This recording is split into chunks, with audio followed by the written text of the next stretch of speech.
Welcome everyone. Let's begin our lesson for today by going over the learning goals and success criteria. First, what are we learning? We're learning how to recognize roots of a quadratic equation as being the x-intercepts of the equation, and how to use the quadratic formula to determine the roots of a quadratic equation. How are we learning it? Through the Finding Roots by the Quadratic Formula Review Notes and the Finding Roots by the Quadratic Formula Review Assignment.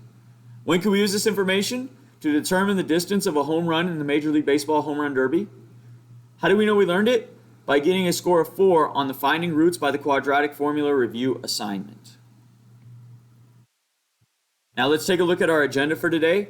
We will begin by going over the learning goals and success criteria. While we do that, you'll fill out your Get It Started. Once you've completed the Get It Started, we'll go over it together and answer any questions that you may have. After that, we'll go over the Finding Roots by the Quadratic Formula Review Notes, and then I'll give you time to complete the Finding Roots by the Quadratic Formula Review Assignment. Once you've completed the assignment, we'll go over it together and answer any questions that you may have. At the end of class, we'll go back over the learning goals and success criteria while you fill out your Before You Go. Your only homework for tonight is to continue working on the Quadratic Study Guide and any incomplete assignments that you may have. Let's take a look now at the Finding Roots by the Quadratic Formula Review Notes. The notes begin with the learning goals and success criteria. Okay, what are roots? Roots of functions are the points on the graph of a function where the y values are 0. Another way to think of this is where the graph touches the x-axis. So we call these roots, we also call them sometimes roots, zeros, solutions, and x-intercepts. So all of those are different things that roots can be called in different ways. So what does a root look like? It's an x-intercept, or where the line crosses the x-axis. So it crosses here, and then it comes back down and crosses here. We call those the roots. So how do we find the roots of a quadratic? Well, the first step is factor the quadratic. So factor it any way you can, and then solve for the roots. So when we get here, we have x squared minus 5x plus 4. We would use our magic x, and once we do that, we should see that x minus 4 times x minus 1 is equal to 0. So we factor this out. Now we take each of those parts and set them equal to 0. So x minus 4 is equal to 0, and x minus 1 is equal to 0. Now we just solve for x. So we add 4 to both sides, and we get x equals 4. We add 1 to both sides, and we get x equals 1. So the zeros, or the roots, or the x-intercepts, whatever you want to call them, those ones for this equation are x equals 4 and x equals 1. Let's look at another example. We have x squared minus 5x is equal to 0.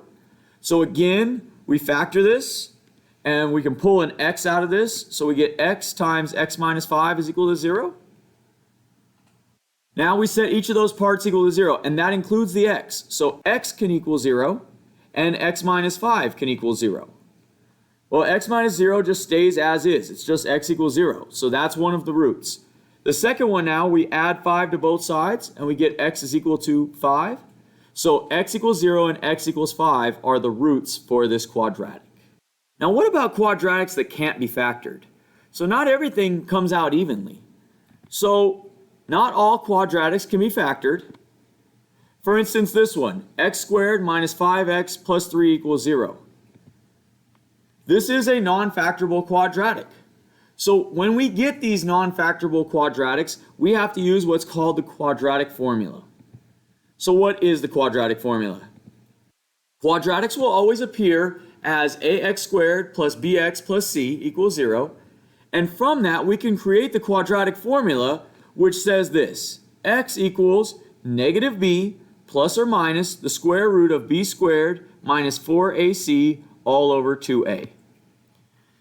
So let's take a look at an example of how that works. First thing we need to know before we get started, though, is what is the discriminant? The discriminant is the part under the square root.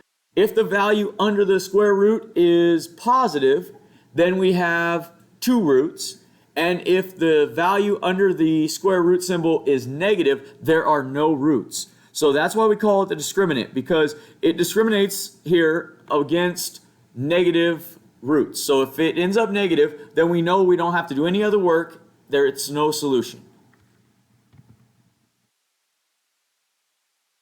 Okay, so let's take a look here. So we're given x squared minus 5x plus 3 is equal to 0. And we're asked to use the quadratic formula. So we're going to plug in. So negative b, so that becomes negative 5, which is positive 5. Plus or minus negative 5 squared minus 4 times a, which is 1, times c, which is 3, over 2 times a, which is 1. And we end up with this. So all I did was take and plug in to the formula.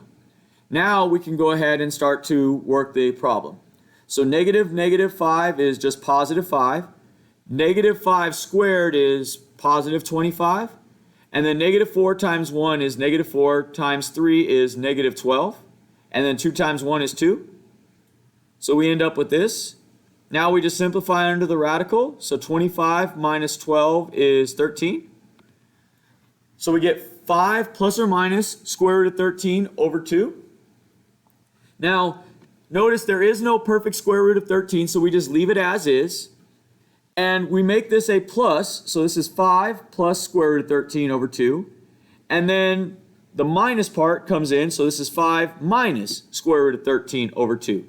So anytime you see this plus or minus, that means we're going to do two things. We're going to add it and then subtract it. So we're going to do both to it. So here's our addition, here's our subtraction, these are our two roots. So we get another example. We have 2x squared minus 5x plus 3 is equal to 0. So we're going to plug it into the formula. So we plug negative 5 in for b. We plug, again, negative 5 in for b here. We plug 2 in for a, and we plug 3 in for c, and then we plug 2 in for a down at the bottom. We get this. We simplify. Negative 5 is just positive 5. Square root of 5 squared is 25. And then negative 4 times 2 is negative 8 times 3 is negative 24. And then 2 times 2 is 4. So we end up with 5 plus or minus 25 minus 24 over 4. Well, 25 minus 24 is 1. And then the square root of 1 is just 1. So now we end up with 5 plus or minus 1 over 4. So now we're going to go ahead and solve this. So this is 5 plus 1, which is 6 over 4. 6 over 4 is equal to 3 halves. And then we do it again. 5 minus 1 is 4 over 4, which is equal to 1. So our roots for this one would be 3 halves and 1. Let's look at one more example. We have 3x squared minus 5x plus 3 is equal to 0. So we plug everything in, and we end up with negative 5 plus or minus the square root of negative 5 squared minus 4 times 3 over 2 times 3. And when we simplify that, negative 5 is positive 5. Negative 5 squared is just 25. And then negative 4 times 3 is negative 12. Times 3 is negative 36. And then 2 times 3 is 6. So we end up with 5 plus or minus 25 minus 36 over 6. Well, what we should notice is when we combine these, we end up with negative 11. Well, going back to our idea of a discriminant, we know that if there is a negative under the radical, there are no roots. So in this case, we would just say there are no roots, or we'd say no solutions. So how do we know that there are no roots? If we take this equation and put it into Desmos, it looks like this. Well, we can see that it still forms a parabola, just like all the others do, right? That U shape. But notice it's above the x-axis and it never comes down and touches. So there are no roots there. Okay, just a reminder, you need to simplify under the radical all the time. So let's say you end up with square root of 12 under the square root symbol. You always need to simplify it as much as possible. And the way you do that is you're going to try to find the greatest square factor. So for instance, what we think about the factors of 12, and we recognize that the factors are 1, 2, 3, 4, 6, and 12. And we want to pick out which ones are perfect squares. Well, we know that 1 and 4 are perfect squares, but we only want the biggest one, so 4 is the biggest perfect square. So that's really 4 times 3. So we could take the square root of 4. The square root of 4 is 2. So this becomes 2, and then we leave whatever's left under the square root, which is 3, so this becomes 2 square root of 3. Simplifying fractions, remember once you're done and you get your answer, make sure that you simplify the fractions as much as possible. So let's say I get 4 plus or minus 2 times the square root of 3 over 2. If this value in the denominator goes into both evenly, then you need to go ahead and divide it. If it only goes into one, then you leave it, because it has to go into both. So 4 divided by 2 is 2, and 2 square root of 3 divided by 2 is just square root of 3. So we end up with 2 plus or minus the square root of 3. There's a video here now that you can watch that shows you how to check your roots for quadratic equations using Desmos. So go ahead and watch that video. Let's talk now about how we can use Desmos to check the roots of a quadratic equation. So first of all, I'm going to go to desmos.com, and then I'm going to go to where it says Graphing Calculator. And if you notice, it should take you to a page that looks like this, where it'll have the graph on this side. We just need to enter the equation over here on the left. So let's go ahead and do that. So let's say it's y equals 2x squared plus 5x minus 2. Well, as we can see, we have our graph that pops up here. And there's 2 places where it crosses the x-axis. That represents the roots. So if I click on it, I'm going to find the x-coordinate, which is right here. And I can see that the root for this one on this side is negative 2.851. And if I go to the other side, the root on this side is 0.351. So no matter which equation I type in, so I can type in y equals x squared.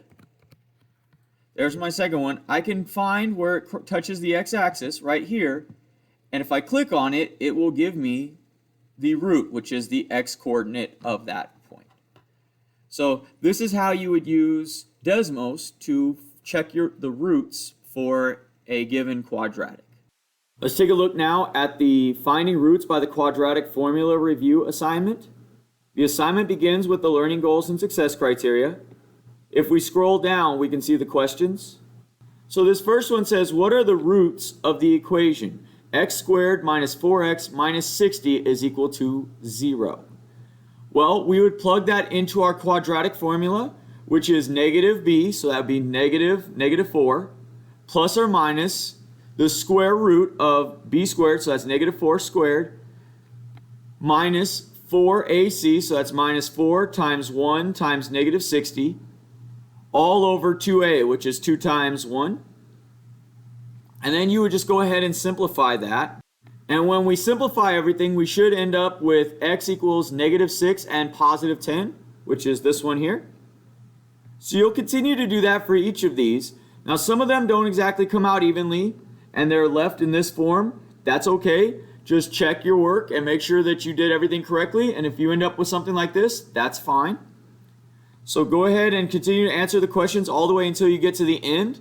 When you get to the end, go ahead and click Next. This will take you to your Before You Go. Go ahead and fill out your Before You Go and then submit your work on Google Classroom.